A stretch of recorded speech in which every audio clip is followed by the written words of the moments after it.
বললাম তো তোকে, হাবলু আর হাবলুর বউয়ের চিন্তা আমার উপর ছেড়ে দে, মানে তোর বাবা আর মা। হ্যাঁ জেঠু। তুই খালি চুটিয়ে প্রেম করে যা। শোন, যেখানে অসুবিধা হবে, মনে হবে আমি আর পাচ্ছি না কি পারবো না, ঝপাং করে আমাকে ফোন করো।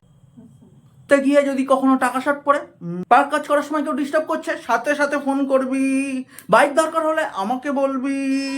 আর শোন, কিচ্ছু মনে করার দরকার নেই, রুম লাগলেও আমাকে বল। জেঠু আমার না খুব কান্না পাচ্ছে, কিন্তু কাঁদার আগে একটা কথা জিজ্ঞাসা করতে চাই। তোর কান্না পাচ্ছে কেন কেন কেন কেন?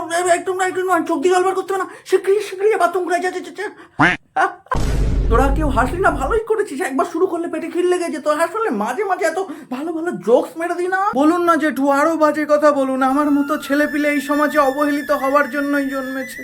কপাল তো দ্বীপের। কার? আমার? তাছাড়া কার? তুই তো প্রেম করার জন্য যৌতুক পাচ্ছিস। আরে এসব আমি ওর একার জন্য না, আমি তোদের দুজনের জন্যই বললাম তো। সত্যি রবি জেঠু? এটা শুধু সত্যি সত্যি সত্যি না, সত্যি 14 গোষ্ঠী, তুই চেয়ে দেখি। এটা শোনার পর ভেবেই আমার মনের মধ্যে কেমন ওই রণবীর সিং হা হা হা হা হা হা হা হা হা করছে। আমার যখনই দরকার হবে আমি তখনই আপনাকে ফোন করে নেবো রবি জেঠু। আমার প্রতিনিয়তই দরকার হবে জেঠু, কিন্তু আমার মনে হয় এ জন্মে দ্বীপের আর এসব প্রয়োজন হবে না। এই চুপ কর, তুই ফাউ বকিস। ফাউ বকছি? আমি ফাউ বকছি? তোর মনে হয় তোর কখনো দরকার হবে?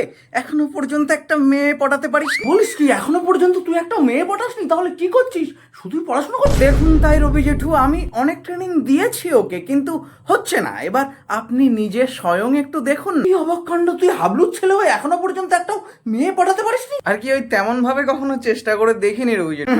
এক ডজন মেয়েকে ভালোবাসে ও, কিন্তু কাউকে প্রপোজ করার ক্ষমতা নেই। প্রপোজ করতে সাহস না মূর্খ, ফুল লাগে ফুল। এবার পারলে ওই আপনিই পারবেন জেঠু ওর উপোস ভাঙাতে। উপোস? কিসের উপোস? কে করেছে উপোস? আপনার ছেলে আঙ্কেল, সেই জন্মের পর থেকে এখনো পর্যন্ত। বাবা গৌরব, কিছু বললি তুই? না, আমি বললাম উপোস আমি করেছি। এই যে দুপুরেই তুই ডিম ভাজা দিয়ে ভাত খেলি যে? ওই তো, তারপর থেকেই বিকেলে স্যারের কাছে পরীক্ষা আছে, তো ওটা না দিয়ে কিছু খাবো না। হ্যাঁ, তোর মতো বয়সে তোর বাবা খাওয়া দাওয়া ছাড়া কিছুই বুঝতো না, হাতের সামনে যা পেত তাই খেত। তাই নাকি আঙ্কেল? হ্যাঁ, বরাবরই আমি একটু ওই খেতে পছন্দ করি।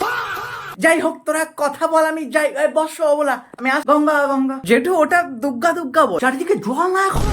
আপনি খেতে ভালোবাসতেন না জেঠু? পাকা ধোনা ছাবাল যে পকেটে হাত রাখতে দিয়েছি বলে হাত যেখানে সেখানে নিয়ে যাও। কিন্তু ব্যথা দেওয়ার অভ্যাস আছে রবি জেঠু, সময় থাকতে থাকতে হাতটা বার করে দিয়ে। শোন, তোদের বাবার থেকেও আমি কিন্তু বড়, তবুও বন্ধুর মতো হয়ে তোরা কিন্তু আমার অনেকটাই কাছাকাছি। সে তো জেঠু, সে তো জানি জেঠু। তাদের এক কাজ করে, 12টা মেয়ের মধ্যে একটা মেয়েকে চুজ কর, আমরা 3 জনে যাবো তার কাছে। বাচ্চা মেয়ে জেঠু?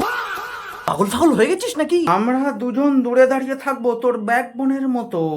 তুই একটা ফুল নিয়ে মেয়েটার কাছে যাবি, গিয়ে প্রেমের প্রস্তাব দিবি। চিন্তা করতে হবে না, পরিস্থিতি বুঝে ইশারায় বলে বলে দেব।